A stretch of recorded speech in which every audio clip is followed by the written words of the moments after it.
Hello guys, అమ్మ ఇవాళ పూరి కూర చేయమంది.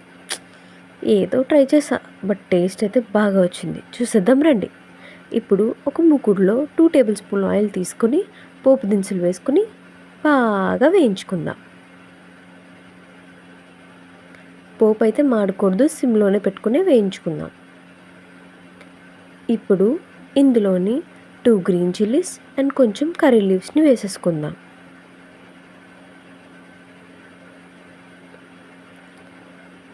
ఈ 2 వేసేసుకున్న తర్వాత కచ్చా పచ్చగా దంచుకుని పెట్టుకున్న అల్లం వెల్లుల్లి వేసేసుకుందాం.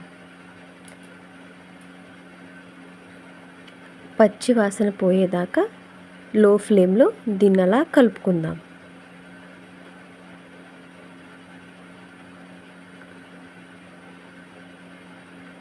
ఇదంతా బాగా కలిసిన తర్వాత ఇప్పుడు 1 కప్పు వరకు ఆనియన్స్, సన్నగా తరిగి పెట్టుకున్న ఆనియన్స్ని వేసేసుకుందాం.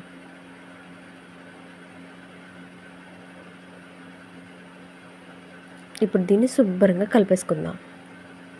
ఇప్పుడు కొంచెం మంటని మీడియం ఫ్లేమ్లోకి చేంజ్ చేద్దాం.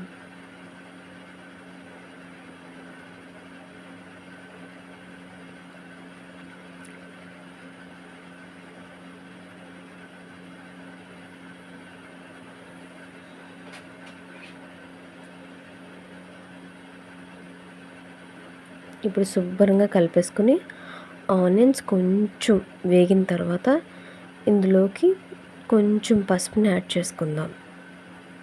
నేను వీడియోలో ఎలా చూపిస్తున్నానో అలా పసుపుని యాడ్ చేసేసుకోండి.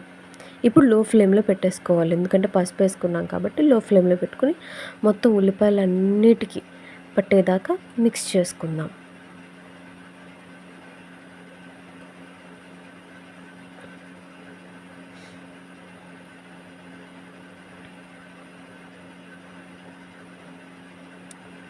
ఇప్పుడు మొత్తం మిక్స్ చేసుకున్న తర్వాత ఇందులోని 1 టేబుల్ స్పూన్ వరకు సాల్ట్ వేసుకుందాం.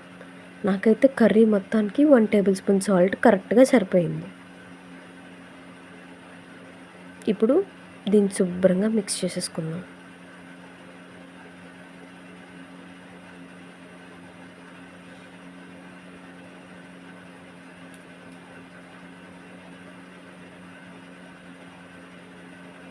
ఇప్పుడు ఇందులోకి ఇందాక ఉల్లిపాయ తీసుకున్న కప్పుతో 1 కప్పు వరకు వాటర్ని యాడ్ చేసుకుందాం.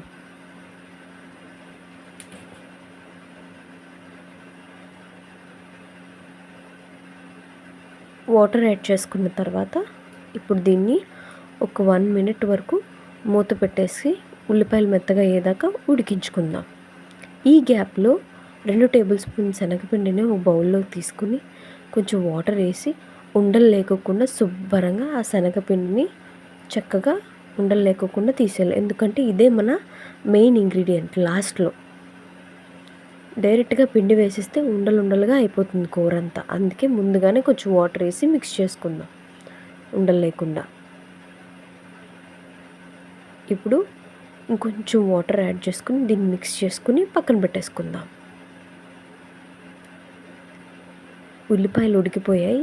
ఇప్పుడే సాల్ట్ అనేది టేస్ట్ చూసుకోండి, నాకైతే కరెక్ట్గా సరిపోయింది. ఇప్పుడు ఇందులోకి 1 కప్పు వరకు పొటాటో, అంటే 2 బాయిల్డ్ పొటాటోస్ని అయితే నేను ఇందులోకి యాడ్ చేసుకున్నాను. ఉల్లిపాయలు ఎక్కువ, పొటాటో తక్కువ. పూరీ కూరకైతే అలానే ఉండాలి, అప్పుడు దాని కాంబినేషన్ అదుర్స్. ఇప్పుడు దీన్ని శుభ్రంగా మిక్స్ చేసేసుకున్నాను. నేనైతే ఇందులోకి చిల్లీ పౌడర్ వాడలేదు, ఓన్లీ గ్రీన్ చిల్లీస్ 2 వేసుకున్నాను అంతే. ఇప్పుడు ఇందులోకి నేను సన్నగా తరిగి పెట్టుకున్న క్యారెట్ని లాస్ట్లో వేసుకుంటున్నాను. చక్కగా ఉడికిపోతుంది, భయపడాల్సిన అవసరమే లేదు. ఇప్పుడు మంటని మీడియం ఫ్లేమ్లో పెట్టుకుని దీన్ని శుభ్రంగా మిక్స్ చేసుకుని ఒక 1 మినిట్ వరకు కుక్ చేసుకుంటే సరిపోతుంది. ఎందుకంటే ఆల్రెడీ బాయిల్ అయింది కాబట్టి దీన్ని 1 మినిట్ దాకా కుక్ చేసుకుంటే సరిపోతుంది.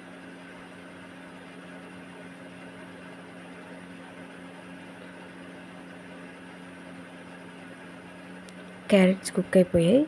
ఇప్పుడు నేను ఇందులోని ఇందాక కలిపి పెట్టుకున్న శనగపిండి మిశ్రమాన్ని కలుపుకుంటూ ఈ లిక్విడ్ వేసేసుకున్నాను. అందులో కొంచెం వాటర్ యాడ్ చేశాను, ఎక్కువ వాటర్ కాదు, కొంచెం వాటర్ని యాడ్ చేసుకుని ఒక 1 మినిట్ వరకు కుక్ చేయనిద్దాం. అంతే, మన పూరీ కూర రెడీ. 1 మినిట్ తర్వాత ఇలాంటి కన్సిస్టెన్సీ రాగానే మనం స్టవ్ ఆఫ్ చేసేసుకుందాం.